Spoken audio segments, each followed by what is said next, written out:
best car I've ever driven, the McLaren W1. Cars have changed. Everything is smoother now. You see, when Ferrari unveiled this, it was a big F you to us. Come on, man. Like, this looks like if Apple and Ferrari had a baby. This might be controversial to say. The Cybertruck looks better than this. I'm not gonna lie. And it's $500,000 more than a Cybertruck. I think they started around like 600 grand, the Ferrari Luce. This is not gonna sell. I saw like Ferrari lost like $3 billion because of this mistake right here. I really hope they fired the person who designed this. I really do. Aerodynamically efficient, Porsche taken. The super inspiring, crazy supercar designs that we used to hang up on the bedroom wall on a poster as a kid. I have some in my room. Well, we still have those. So I did a video a couple years ago on hybrids. Is that going to sell well? Not profit or anything, but like the end point of that video, yeah, hybrids. Talking about how electrification is here. Hybrid supercars are here. The Holy Trinity from back in 2015 was just the beginning. Man. Now it's 2026. So the Holy Trinity in my generation, like the 2010s, was the LaFerrari, Porsche 918 Spider, and the McLaren P1. So in this generation of the 2020s, it would be that thing, the McLaren W1, possibly the Ferrari F80. And I heard Porsche is coming out with a new hypercar, the Mission X, I think. It's currently a concept, but they haven't announced it for sale yet. Oh, let's see the McLaren W1. And we've got this, the W1, the successor to the F1 and the P1. And those are some big shoes to fill. All of the groundbreaking driving performance and technology and experience the that F1 comes is with obviously the best car they've ever made. Is here. Or ever. And I get to be one of the first people outside McLaren to drive it. Today's gonna be a fun day. A lot of people say the greatest supercar of all time is the McLaren F1. Still the fastest naturally aspirated car ever made. I've never seen one, I probably never will. And its successor is my favorite car of all time, the McLaren P1, member of the Holy Trinity. I've only seen two of those. 3 hybrid supercars. I was lucky enough to get to drive one, unreal car. The type of car where most owners that have 20 or 30 other cars still say that that's their favorite one to drive. Now, the W1 is next up. From the powertrain, to the aerodynamics, to the track performance, it is closer than ever to a literal Formula One car with a license plate on it, and I cannot wait to experience it. Oh yeah, it's got Formula One technology. Time to a drive. lot of the new cars, like Mercedes has the new AMG 1. That's like Formula One tech, but it's not street legal in the United States. Oh, the doors open like that? Or gullwing doors?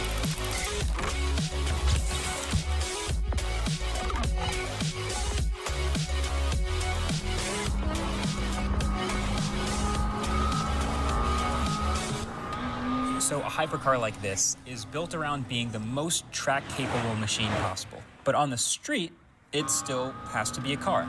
Still a really fast car, obviously. Now, you might be wondering how it compares to the Rimac Nevera that I got to make a video with. That was the world's fastest Never seen one of those yet. All electric, all-wheel drive, instant torque. And, well, the Rimac is still faster in a straight line. That still beats everything. But that's not the whole story. It makes it like McLaren is chasing everyone else by doing the trendy thing because this is yet another brand new. That would probably be one of the Holy Trinities, that the Ferrari F80 they just showed. 1,000+ horsepower hybrid, but this is still a McLaren, and they still do a lot of things that others simply don't these days. The extreme lightweight, the rear-wheel drive, hydraulic steering, 3D printed aerodynamic double wishbone suspension. Like it's such a lightweight, purist driver's machine. On the outside, this car is a masterpiece. Not just because it looks really good, but because it's an aerodynamic masterpiece. From the very, very front of this car all the way to the back, it's designed basically entirely to move air as efficiently and quickly from the front to a lot of hypercars are like that now. Like when I saw the Aston Martin Valhalla, that's the same thing. The back as possible. So there's this active element right at the very front here. This front splitter actually moves up and down. It opens up for DRS and closes when you don't need that. And the air starts by moving over the hood really quickly. The air that goes in that front piece here comes out the radiator and goes over that hood piece and keeps it glued to the top of the car. You move air down the side, it gets sucked down in here, and the air then channels along the side of the car through this massive inlet. I mean, the door is basically a bunch of holes. And this top piece right here kind of looks like a roof scoop because the P1 had a roof scoop up there, but it's not. It's actually just a piece to keep the air continually moving over the top of the car. And then you get to the back with this active rear wing, which does a lot of moving, as we now know, and this huge rear diffuser, which completes the ground force effects. The air leaves the back of the car here twice as fast as it entered the front. And then you got that exhaust, and it's not bad looking. So then this is the key Ooh. to the McLaren W1. So the thing about these McLaren interiors is they've been improving them a lot over the years, and I think the biggest knock on McLaren in the past decade has probably been both reliability and Gullwing build doors quality. don't look too bad on it. This is easily their best looking and most interesting interior of all time. It's crazy. First of all, these seats are built into the carbon fiber structure of the car. And then I love this knit material is so interesting. It looks really cool, kind of like those concept cars I've seen at CES. So I'll pull this handle down. And this is what it's like in the driver's seat. I don't know if I'd fit in that. So there's a floating display over here. I've sat in a McLaren before. It's kind of tight. Has wired Apple CarPlay. Not that you're going to be doing a whole bunch with the tech in this car, but then there's a display in the back here, and this whole binnacle is basically just like the way it is in some other modern McLarens, like the Artura. You have your suspension controls on the left, which can go up or down, and then your powertrain controls on the right, which can also go up or down. And then this whole thing moves with the steering wheel. So if you move the whole thing up or down, looks pretty good. And then this material is everywhere. So there's Bowers & Wilkins speakers through the whole cabin. But like this speaker, for example, here has the material over it, but it should be acoustically transparent. I think it looks really good. These carbon fiber aero ducts for your air conditioning, all of that looks fantastic. There's a little hole in the seat here. There's also a fire extinguisher. Yeah, Paganis have those too. Here, which is where I'm going to put it.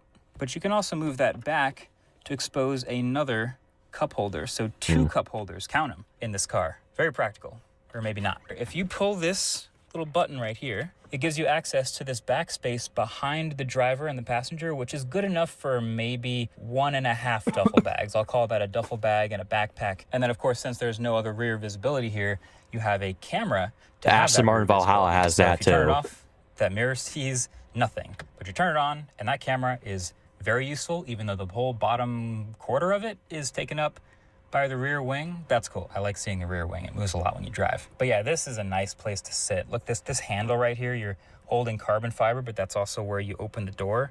That's really nice. And then you have the speaker, and you've got these little LEDs in here, which I think you can see, which at night I'm sure is much more dramatic.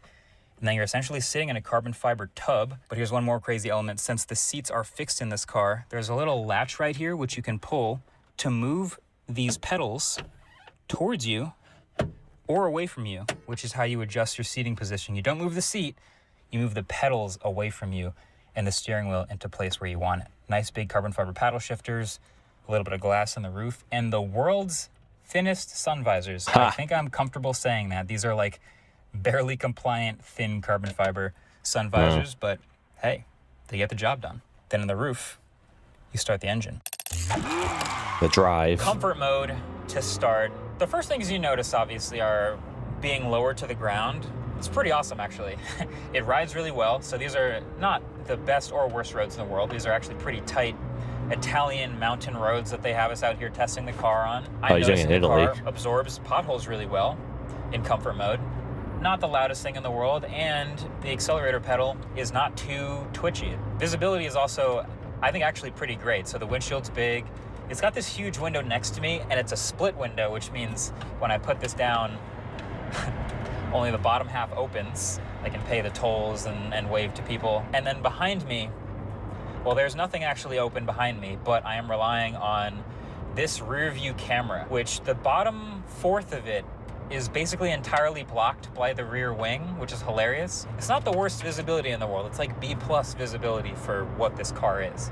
The car is definitely wide, and this is a pretty tight road, so I'm feeling that every time I turn. But the other thing I feel every time I turn is the hydraulic steering. I don't even have to be going that fast to feel that McLaren continues to do, in my opinion, the best steering in any supercar with their hydraulic steering. If you open up this car and explode it into 1,000 little pieces and look at the suspension parts, the double wishbone suspension that is 3D printed. So right now it's soft. Comfort mode is actually comfortable. The battery in comfort mode is just doing the torque fill to give you a responsive gas pedal at these lower RPMs that you cruise around at. And it's incredibly effective. It is actually a pretty tiny battery. It's just 1.4 kilowatt hours, but it's a radial flux e-motor straight from Formula E. So it is super power dense, and you can even go up to 1 to 2 miles on electric only before the engine actually has to turn on. I don't want to bore anyone with too many technical details here, but I do think that these numbers will help you appreciate how ridiculous this car 916 horsepower. is. On the left here is my benchmark for Oh, a so it's got really, 1200 horsepower. really fast car. That's the newest Porsche 911 Turbo S, and this is the W1. Man, I love the Turbo on S. the left, the 630 horsepower is from the engine alone in the Porsche, but it's a hybrid, as you may know. So that adds 80 horsepower from the electrical system, totaling about 700 peak horsepower. It's very powerful. The W1, on the other hand, has a brand new in-house twin-turbo flat-plane crank 4-liter V8 that makes over 900 horsepower by itself. And then a ridiculously powerful and highly developed electrical system that adds 342 more horsepower. So the totals are crazy, and the torque numbers are also crazy, but that's not the craziest thing. The W1's a hypercar, not a supercar. Is this car is also a featherweight. So these are the weights of the cars down here. Considered a 1,700 hypercar, kilograms, which is a normal car weight for a hybrid. 1,399, that's the dry weight that McLaren has quoted for us, but let's add fuels and call it 1,450 kilograms or something. That's still under 3,200 pounds, which is insane. So the power to weight ratio of these cars, I mean, they're in completely different leagues. All of that to say that the 0 to 186 mile-an-hour time for this very fast German Autobahn missile is about 22 seconds. It's really fast. The W1 will do that in 12.7. But now, you know, these cars, I've talked about it before, they have multiple personalities. This binnacle right above the steering wheel, just like the Artura and the other new McLarens, changes my powertrain. I don't like the my Artura, suspension. really. So I'm gonna go to sport for both. So now everything stiffens up a bit. It's a little bit louder. It's a little more aggressive with the gear shifts and more responsive from the accelerator pedal. So the sounds of this car really start to come alive more in sport mode. As you heat this thing up, you can hear, I think the most prominent sound besides the engine is the flutter, the blow-off sound. I've driven McLaren 750S. You can watch some other McLaren review videos on the autofocus channel, but you do get these long pulls. The 750S. The gears are not as short as like the 750S. Yeah. And you get these long pulls with a ton of torque with the fill from the hybrid system all the way from the bottom to the top of second gear. There's 8 gears to this gearbox. No reverse gear, by the way. That's just with the electric motors, but man, this is such an interesting car. It is, on one hand, it represents a lot of what's happening in the rest of the hypercar world with what a lot of people actually don't really like that much, to be frank. Like, of course, a ton of horsepower, 1,200 horsepower, crazy numbers, ridiculously capable, but also a bit less communicative, a bit less emotion than some older cars. But at the same time, they're also doing a lot of what people really like, especially what McLaren's done well in the past, keeping the lightweight philosophy. This is a 3,000-pound car. That's crazy. Crazy power to weight ratio, amazing hydraulic steering, still very communicative in lots of ways. But yeah, it's both things at once. And you know, you'll never be able to fully tell what this car is capable of on the streets like this, which means we should find that out by taking it to a track. Let's go to the track. For the so it's track focused, McLaren has reserved Mugello Circuit for the day, and this track has everything: 15 turns, twisting S-curves, 50 feet of elevation changes, and a long 1 kilometer straightaway through the start/finish line. The Tuscan Grand Prix was actually hosted here in 2020, so it is literally an F1 grade track, perfectly smooth, which is a great opportunity to finally put the W1 in race mode, which drops the suspension and fully extends the rear wing back by almost a foot. It moves so far back that it essentially becomes an extension of the rear diffuser, which, fun fact, is actually no longer street legal because it extends past the rear bumper of the car. That will not be a concern here, though. This was a chance to finally actually open up full throttle, 1,200 horsepower, and see what this car is capable of. It's the dream experience, if you ask me.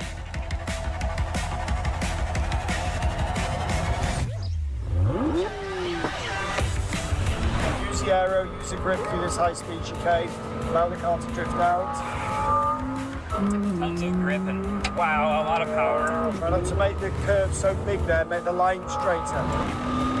Who's putting on the right? Yeah, I would love that race cars like this. Like, go on a track and do this someday.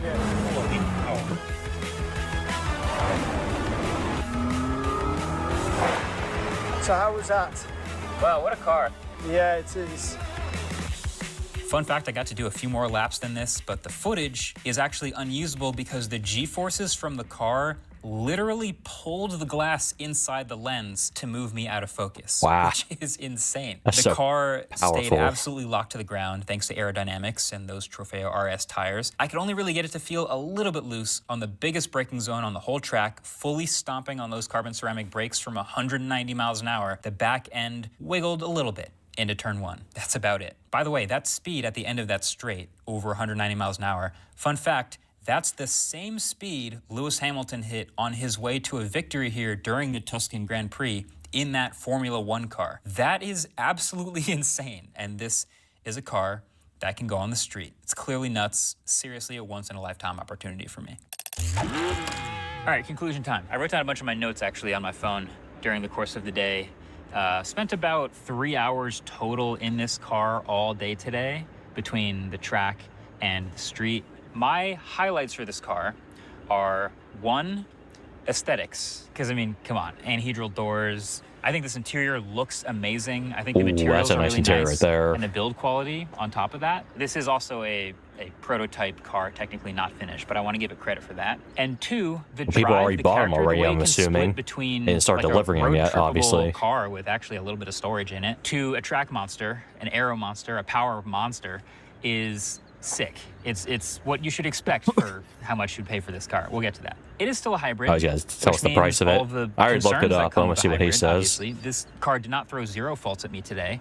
It also had some weird door latch stuff, but again, it is a prototype, so I'll give it the pass for now. But there are concerns for the long-term stuff. But I think McLaren in general has gotten way better with build quality and the things we've thought about with McLaren in the past. So I'm optimistic. The car that this reminds me the most of is the McLaren P1, which I was lucky enough to drive. It sounds a lot like the P1. It's ridiculously powerful and The P1's almost lag-free like the P1. a great like a lot car. of these other cars, especially McLarens, are very powerful and very light. And they're not laggy, but the turbos take some time. And this deletes that lag, and you can feel it. While you hear the engine spool up, you feel yourself accelerate from the electric motor. It's awesome. There's 399 being built, Okay. $2 million plus. Yeah. We're Knew it. probably never going to see it on the road, just like P1. So the best chance you and I have of seeing this car is in videos like this. So I hope Or car I was able shows. to do it justice. Again, the 3 hours I spent behind the They wheel go up to over were $3 million, pretty sick. I think, too. I think I have a new Depends. poster car for the bedroom now. It's called the Ultimate Series McLaren. The only ones I've seen are the P1, the Elva, the Sabre, the Speedtail, the Senna. I have not seen the W1 yet. I have not seen F1 yet either. And they also just unveiled the new 788 HS as well.